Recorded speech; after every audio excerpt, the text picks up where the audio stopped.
सीधी एवं विधि की प्रत्येक न्यूज का अपडेट सबसे पहले पाने के लिए चैनल को सब्सक्राइब करें और बेल आइकॉन प्रेस करें। 8 दिसंबर को पूरे देश के साथ सीधी शहर में भी देश में लागू किए गए 3 काले कानूनों को वापस करने के लिए किसानों के समर्थन में भारत बंद का सीधी शहर में आंशिक असर दिखाई पड़ा। सीधी शहर में राजनीतिक दलों ने सीधी शहर में दुकानें बंद करवाने के लिए निकलना मुनासिब नहीं समझा, जिसकी वजह से सीधी शहर में अन्य दिनों की तरह दुकानें खुली रहीं और यातायात सामान्य रहा।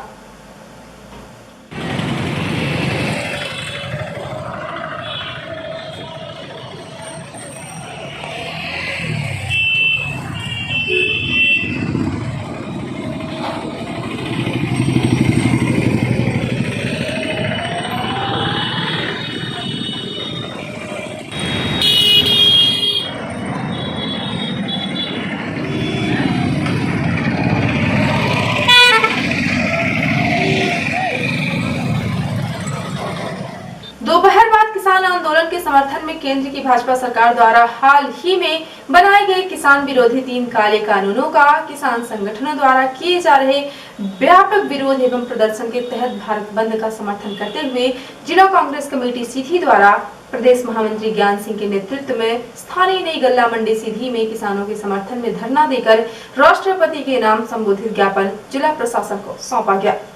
इस अवसर पर धरना को संबोधित करते हुए मध्य प्रदेश कांग्रेस कमेटी के महामंत्री ज्ञान सिंह ने कहा कि इस भीषण शीतलहर में देश के अन्नदाता अपनी फसल के समर्थन मूल्य की गारंटी हेतु किसान विरोधी काले कानूनों को वापस करने की मांग लेकर सड़क पर बैठकर आंदोलन कर रहे हैं, लेकिन केंद्र की भारतीय जनता पार्टी की संवेदनहीन सरकार किसानों की पीड़ा एवं दुख दिखाई नहीं दे रहा।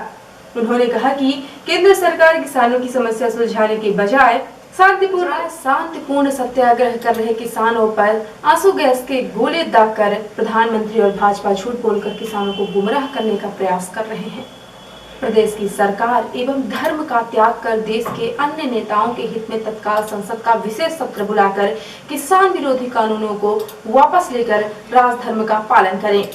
संबोधन के बाद किसानों के समर्थन में कांग्रेस के पदाधिकारियों ने जिले के प्रशासनिक अधिकारियों को अपना ज्ञापन सौंपा।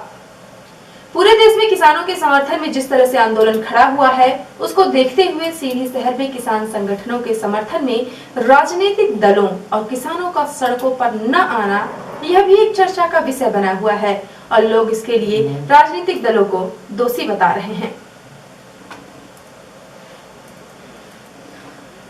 अपर जिला न्यायाधीश एवं जिला विधिक सेवा प्राधिकरण के सचिव DL सोनिया ने जानकारी देते हुए बताया कि उच्चतम न्यायालय के संदर्भित संस्था राष्ट्रीय विधिक सेवा प्राधिकरण नई दिल्ली के निर्देशानुसार तथा जिला एवं सत्र न्यायाधीश वीरेंद्र प्रताप सिंह के मार्गदर्शन में वर्ष 2020 में आयोजित नेशनल लोक अदालतों के क्रम में वर्ष की अंतिम नेशनल लोक अदालत का आयोजन ऑनलाइन ऑफलाइन दिनांक 12 दिसंबर 2020 को जिला न्यायालय सीधी तथा व्यवहार न्यायालय चौहट मझौली रामपुर नैखिंग में किया जाएगा। दिनांक 8 फरवरी 2020 को प्रथम नेशनल लोक अदालत का आयोजन किया गया था। उसके बाद से कोविड-19 के कारण समस्त लोक अदालत निरस्त कर दी गई थी। वर्ष की अंतिम नेशनल लोक अदालत दिनांक 12 दिसंबर 2020 को आयोजित की जाएगी। नेशनल लोक अदालत के सफल आयोजन तथा लोक अदालत के माध्यम से अधिक प्रकरणों के निराकरण हेतु न्यायिक एवं प्रशासनिक बीमा कंपनियों तथा अधिवक्ताओं से समन्वय स्थापित करने हेतु जिला न्यायाधीश द्वारा कुटुंब न्यायालय के प्रधान न्यायाधीश सुनील कुमार जैन का लोक अदालत का प्रभारी अधिकारी तथा व्यवहार न्यायाधीश वर्ग 1 अशोक कुमार त्रिपाठी को सहायक प्रभारी अधिकारी नियुक्त किया गया है। नेशनल लोक अदालत में न्यायालयों में लंबित राजीनामा योग्य आपराधिक प्रकरण, चेक बाउंस के प्रकरण, धनराशि वसूली के प्रकरण, मोटर दुर्घटना प्रकरणों, वैवाहिक एवं पारिवारिक प्रकरणों, श्रम न्यायालयों में लंबित प्रकरणों, अधिनियम से संबंधित प्रकरणों एवं सिविल प्रकरणों का निराकरण किया जाएगा। न्यायालय में लंबित प्रकरणों के अतिरिक्त विद्युत बैंक वसूली, नगरीय निकाय, चेक आदि से संबंधित लिटिगेशन प्रकरणों का निराकरण भी नेशनल लोक माध्यम से किया जाएगा। नेशनल लोक अदालत में आपसी समझौता राजीनामा का निराकरण करने से पक्षकारों के समय एवं धन की बचत होती है एवं कोर्ट फीस की वापसी भी हो जाती है। नेशनल लोक अदालतों के संबंध में अधिक जानकारी के लिए जिला विधिक सेवा प्राधिकरण सीधी में संपर्क किया जा सकता है। जिला टीकाकरण अधिकारी डॉक्टर नागेंद्र बिहारी दुबे द्वारा बताया गया कि कलेक्टर रविंद्र कुमार चौधरी की अध्यक्षता में कलेक्ट्रेट सभागार में पल्स पोलियो जिला टास्क फोर्स बैठक का आयोजन किया गया। बैठक में मुख्य चिकित्सा अधिकारी Sidhi doctor BL Mishra, WHO surveillance medical officer doctor Satish Kaushik, समस्त खंड चिकित्सा अधिकारी एवं दूसरे विभाग के जिला अधिकारी उपस्थित रहे। जिला टीकाकरण अधिकारी ने बताया कि हर सालों की तरह इस साल भी पल्स पोलियो अभियान 17 से 19 जनवरी 2021 तक पूरे जिले में चलाया जाएगा। अभियान के तहत 5 वर्ष तक के सभी बच्चों को सूचीबद्ध कर पल्स पोलियो की खुराक दी जाएगी। भारत देश में वर्ष 2011 से कोई पोलियो का केस नहीं है, लेकिन पड़ोसी देश पाकिस्तान और अफगानिस्तान में बहुत सारे पोलियो केस इस साल निकले हैं और बहुत सारे आउटब्रेक हुए हैं। क्योंकि पाकिस्तान हमारा पड़ोसी देश है, तो वायरस का संक्रमण हमारे देश में भी होने की संभावना है। इसको बचाए रखने के लिए हर साल पल्स पोलियो अभियान चलाया जाता है। अभियान को सफल बनाने के लिए सभी से सहयोग करने की अपील की गई है। मुख्य कार्यपालन अधिकारी जिला सहकारी केंद्रीय बैंक मर्यादित सीधी ने बताया कि समिति बिछौली में दिनांक 6/12/2020 को उपार्जित धान का उपार्जन नीति के विरुद्ध परिवहन किया गया।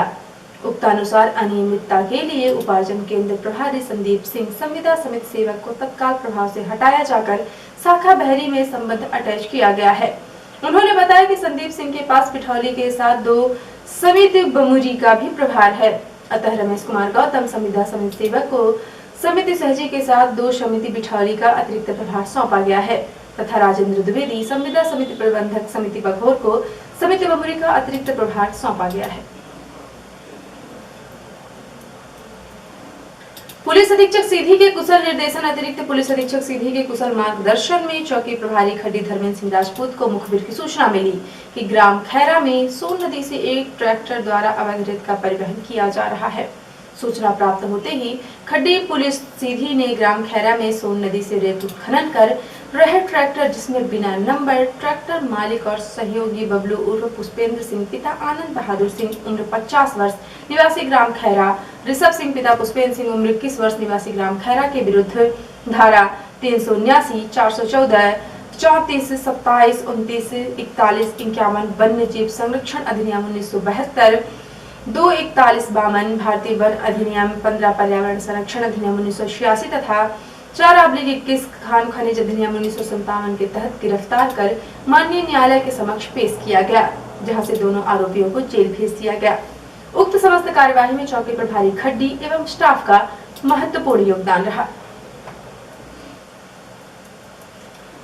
मुख्य चिकित्सा एवं स्वास्थ्य अधिकारी के द्वारा जानकारी दी गई है कि सोमवार की शाम तक में रैपिड एंटीजन किट द्वारा 94 टेस्ट किए गए, जिसमें से फीवर क्लिनिक जिला अस्पताल से 3, सिमरिया से 1 पॉजिटिव केस की रिपोर्ट प्राप्त हुई है। उन्होंने बताया कि उक्त पॉजिटिव केस को आइसोलेशन में भर्ती करने की तैयारी एवं कॉन्टैक्ट ट्रेसिंग और कंटेनमेंट एरिया बनाने की कार्यवाही की जा रही है। सीएमएचओ ने बताया कि कोरोना संक्रमण से 2 लोगों को स्वस्थ होने के बाद डिस्चार्ज किया गया है। सभी को अपने घर पर होम आइसोलेशन में 1 सप्ताह रहने के लिए समझाइश देते हुए आवश्यक दवाओं के सेवन के लिए दवा प्रदान की गई है तथा सभी को आवश्यक सावधानियां रखने की सलाह दी गई है। अब जिले में कुल 1753 लोग कोरोना से संक्रमित हो चुके हैं। अब तक 1617 व्यक्तियों को स्वस्थ होने के बाद डिस्चार्ज किया जा चुका है। अब जिले में कुल एक्टिव केस 126 हो गए हैं। और अब से प्रादेशिक हलचल। शिवराज कैबिनेट के फैसले, मध्य प्रदेश में सीधी जनता चुनेगी मेयर और नगर पालिका अध्यक्ष। 13 स्टेट हाईवे पर टोल लगेगा। मध्य प्रदेश में भारत बंद रहा शांतिपूर्ण, सिर्फ ग्वालियर में 15 प्रदर्शनकारी गिरफ्तार और भोपाल में कुछ रास्तों पर ट्रैफिक जाम हो। भारत बंद काले कानून के विरोध में छावनी मंडी पहुंचे कांग्रेसी दिग्विजय बोले, सूट बूट वाले सरकार ने नोटबंदी में भी गरीबों को लाइन में लगाया था। और भोपाल में सिपाही ने लिखा, साले की शादी है, पत्नी कह रही है नहीं आए तो नतीजा अच्छा नहीं होगा। इमोशनल ब्लैकमेलिंग पर एसपी ने किया अटैच। और अब पेश राष्ट्रीय हलचल। चक्का जाम के बाद गृह मंत्री थोड़ी देर में किसान नेताओं से मिलेंगे। प्रदर्शनकारी बोले हाँ या ना में जवाब चाहिए। भारत में 3 कंपनियों को टीके की मंजूरी मिल सकती है। 1 करोड़ हेल्थ वर्कर से शुरू होगा वैक्सीनेशन। सीरम की वैक्सीन सबसे सस्ती होगी। सरकार को 1 डोज 250 रुपए में देने की तैयारी। और किसान प्रदर्शन में शामिल 73 साल के बुजुर्ग बोले, जब आंदोलन ऐतिहासिक है तो नतीजा भी ऐतिहासिक होगा। और अब पेश है प्रमुख हलचल। किसानों के समर्थन में भारत बंद का सीधी शहर में आंशिक असर। राजनीतिक दलों ने किसानों के समर्थन में सड़कों पर उतरना मुनासिब नहीं समझा। 12 दिसंबर 2020 को होगा नेशनल लोक अदालत का आयोजन। 17 से 19 जनवरी 2021 तक पूरे जिले में चलाया जाएगा राष्ट्रीय पल्स पोलियो अभियान। टास्क फोर्स बैठक का किया गया आयोजन। रेत माफिया को खड़ी पुलिस सीधी ने लिया हिरासत में, पहुंचाया जेल। और जिले में फिर मिले 4 नए कोरोना संक्रमित मरीज। 2 व्यक्तियों ने जीती कोरोना से जंग। जिले में कुल एक्टिव केस हुए 126। तो ये थी आज की प्रमुख हलचल। यदि आप न्यूज फेसबुक पर देखते हैं तो पेज को लाइक और फॉलो करें। यूट्यूब पर देखते हैं तो चैनल को लाइक और सब्सक्राइब करना बिल्कुल ना भूलें। आप किसी भी न्यूज को तत्काल पढ़ने के लिए लॉग इन करें www.ntvIndianews.com। सीधी एवं बिजली के प्रत्येक न्यूज का अपडेट तुरंत अपने फोन पर पाना चाहते हैं तो आप प्ले स्टोर से हमारा app NTV India news download करें और जुड़े रहें अपने आसपास की समस्त गतिविधियों से NTV इंडिया न्यूज के साथ। नमस्कार।